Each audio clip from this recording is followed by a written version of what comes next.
ያፌት ኤፍራታን በዚህ መልኩ አንቆ እውነቱን ተናገሪ እያላት ሳለ ናታን ይደርሳል።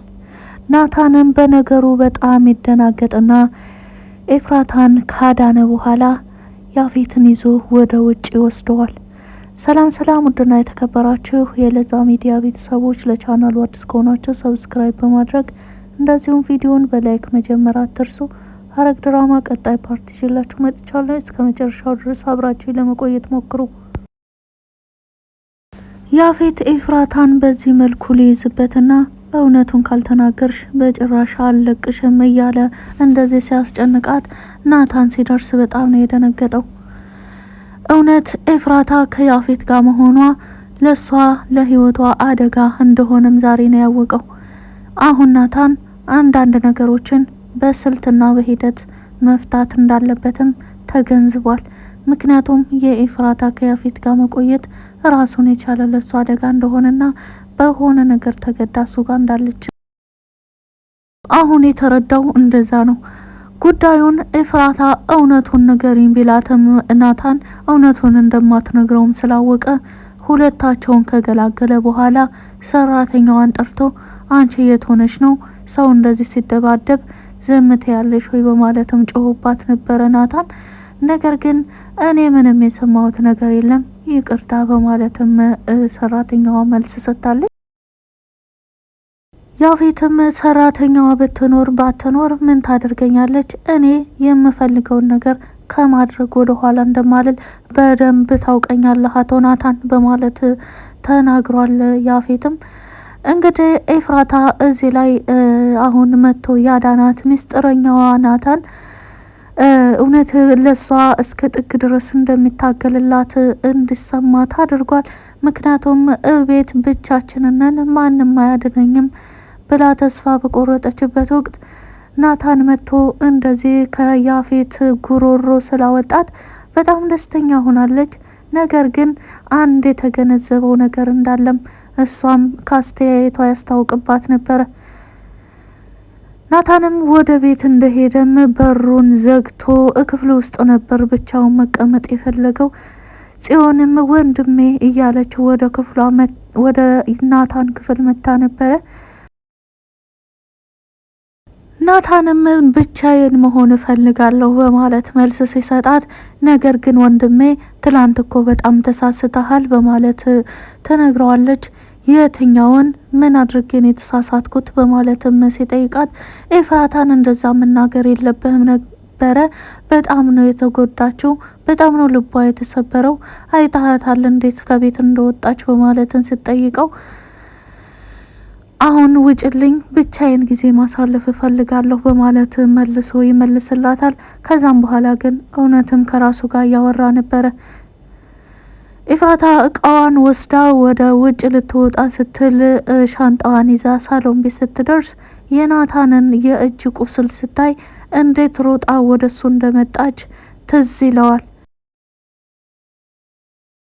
እንግዲህ ዛሬ ወደነ ያፌት ቤት ሄዶ ኤፍራታን ከዛ ጉድ አውጥቷት ስለተመለሰም እውነት አሁን ኤፍራታ ያለችበት ሁኔታ በጣም አሳሳቢ እንደሆነና በሆነ ነገር ፈርታ እዛ ቤት እየኖረች እንዳለም ይገባዋል።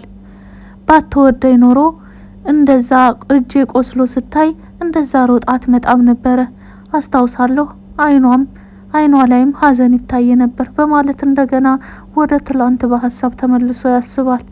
ነገር ግን በምን ከሱ እንደማድናት ምንም የማውቀው ነገር የለኝም፣ ምንም ምስጢር ልትነግረኝ አልፈለገችም።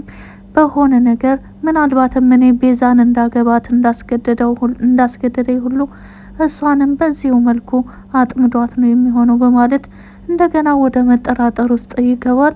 ለዛም ነው ከራሱ ጋር መወያየት ስላለበትም ነው ጽዮንን ከክፍሉ ውጭልኝ ያላት። ከያፌት እጅ የወጣችው ኤፍራታም ቁጭ በማለት እንደገና ታስባለች። በዚህ ሁኔታዬ እኔ አስቤበት ወደዚህ ቤት የመጣሁበትን ጉዳይ ልደርስበት አልችልም። ከዚህ በበለጠ መታገል አለብኝ። ኤፍራታ ብዙ ነገር ይጠብቅሻል፣ ጠንከር ማለት አለብሽ በማለት ላንቺ ሳይሆን ለነዛ ሴቶች ስትይ መጠንከር አለብሽ፣ ላንቺ ሳይሆን ቤታቸው ለተወሰደባቸው ለናታን ቤተሰቦች ስትይ መጠንከር አለብሽ በማለት እንደዚሁም ዳጊንና ገነትንም በማስታወስ ራሷን ትመክራለች። ከዚህም በላይ ይበልጥ ጠንካራ ለመሆን ራሷን እየመከረች ነው ያለችው።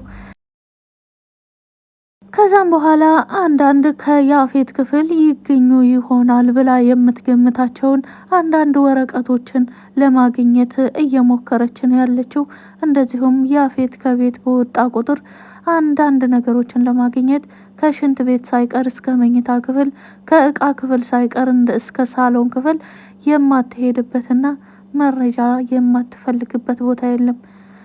የሚገርመው ነገር ከቀናት በፊት ከኤፍራታ በፊት ነበረ የገባቸው ወደ ያፌት ቤት። ከኤፍራታ ቀደም ብላ ነበረ ሰራተኛዋ ለራሱ የገባቸው።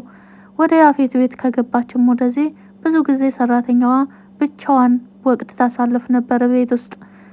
በዛ በምታሳልፋቸው ወቅቶች ውስጥ ያፌትም ክፍል ሆነ የተለያዩ ቦታዎች በቤት ውስጥ ምናልባት መረጃ ሊቀመጥ ይችላል የምትላቸውን በግምት አንዳንድ ቦታዎችን ቼክ አድርጋለች ካሁን በፊትም። ነገር ግን ምንም አይነት መረጃ ላገኝ አልቻልኩም፣ ይገርማል በማለት ራሷን ጋር ትወያየ ነበር ብዙ ጊዜ። የሆነ ነገርማ ማግኘት አለብኝ በማለትም እንደዚሁ ከሞላ ጎደል ከያፌት ጋር አንዳንድ ሰዎች ሲመጡ፣ ለምሳሌ ቢኒያም መጥቶ ነበረ የሆነ ጊዜ። በምን አስፈራርታን ኤፍራታን ልታገባት ያስገደድካት በማለት ጠይቆት ነበረ።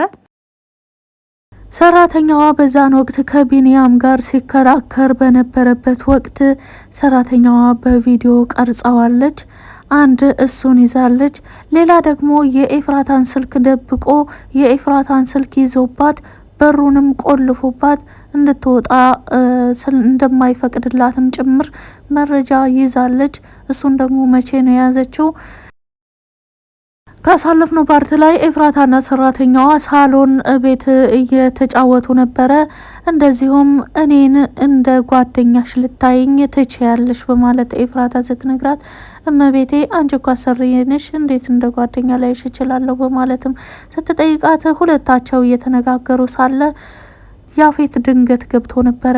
ምን እያረጋችሁ ነው? ስለምን እያወራችሁ ነው? በማለት ሲጠይቃቸውም አይ ምንም አይደለም በማለት ነገሩን ለመቀየር ቢሞክሩም ነገር ግን ሰራተኛና አሰሪ ጓደኛ ሊሆን አይችልም፣ ሂጂ ወደ ስራሽ ነበረ ያላት በወቅቱ።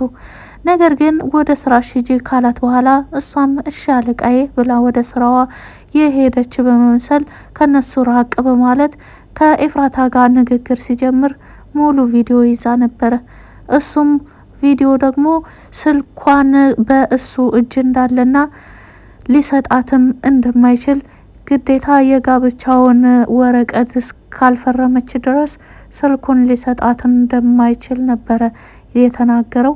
ሙሉ ለሙሉ ንግግሩንም እንደዚሁ በቪዲዮም ይዛ ነበረ። ስለዚህ የቤት ውስጥ ያለችው ሰራተኛ ብዙ ነገሮችን እየያዘች ትገኛለች። አሁን ደግሞ ኤፍራታን በተራዋ አንዳንድ ነገሮችን እየፈለገች ነው ያለችው። በተለይ ደግሞ እሱ ወጣ ሲል ሁለታቸው አብረው ለመፈለግ ባይችሉም፣ ምክንያቱም ኤፍራታ አሁን ማንንም ማመን አትፈልግም። ማንንም ብዙ ጊዜ ሰው አምና ስለተጎዳች አሁን ማንንም ማመን አልፈለገችም። ነገር ግን ሰራተኛዋና ኤፍራታ በአንድ ነገር ይስማማሉ። ወይዘሮ ገነት ከኤፍራታና ከያፌት ሰርግ ከተመለሰች ወደዚህ የጤናዋ ሁኔታ ብዙም አልነበረም። ዛሬ በመጠኑም ቢሆን ምንም አትልም። ዳጊም በቻለው አቅም እየተንከባከባት ነው ያለው። ነገር ግን በዚህ በጤና ሁኔታ ላይ ብትሆንም ስለ ኤፍራታ ማሰቧን አላቆመችም። ልጄ በሆነ ነገር ተገዳ ነው በሚል አሁንም ታስባለች። እኔ ልጄን አለማዳኔ፣ እኔ ከልጄ ጎን አለመሆኔ ሁሉም ይጸጽተኛል በማለትም ስትናገር፣ ዳጊም እናቴ እንደዚህ አትበይ፣ እሷ እኮ ምናልባት ደስተኛ ሆናም ሊሆን ይችላል በማለት እናቱን ለማጽናናት ሲሞክርም፣ እንዴት ነው አንድ ሴት ስትደፈር ደስተኛ የምትሆነው? እንዴት ነው አንድ ሴት ስትታገት ደስተኛ የምትሆነው? እያለች የበፊቱን ሁሉ እያስታወሰች ተነግረው ጀመር። እሷን ለማረጋጋት ብሎ እንጂ ዳጊም ደስተኛ ሆኖ አይደለም። እውነትም እህቱ ደስተኛ ሆና ከያፌት ጋር እንደማትኖርም ያውቃል።